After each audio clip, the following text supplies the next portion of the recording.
तुमचंही मूल पटकन रागावतं आणि सतत चिडचिड करतं का? आणि त्याच्याशी कसं डील करायचं आणि त्याला कसं हँडल करायचं हे तुम्हालाही कळत नाही का? तर हा व्हिडिओ तुमच्यासाठी शेवटपर्यंत नक्की बघा. जेव्हा मूल चिडचिड करतं तेव्हा त्यामागे हट्ट हे एकमेव कारण नसतं, तर त्यामागे बाकीही काही कारणे असतात. पहिलं कारण जास्त स्क्रीन टाईम.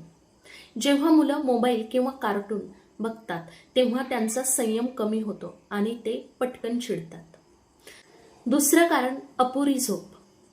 जेव्हा मुलांची झोप पूर्ण होत नाही तेव्हा सुद्धा मुलांमध्ये चिडचिडेपणाची भावना वाढीस लागते. तिसरं कारण चुकीचा आहार. जंक फूड, बाहेरचे खाणे किंवा वेळेवर न जेवणे यामुळे सुद्धा मुलांमध्ये चिडचिड वाढते. चौथं कारण घरातील ताणतणाव. घरामध्ये जर सतत आरडाओरडा, भांडणं किंवा तणावाचं वातावरण असेल तर याचा सुद्धा मुलांच्या स्वभावावरती परिणाम होतो आणि मुलं चिडचिडे बनतात.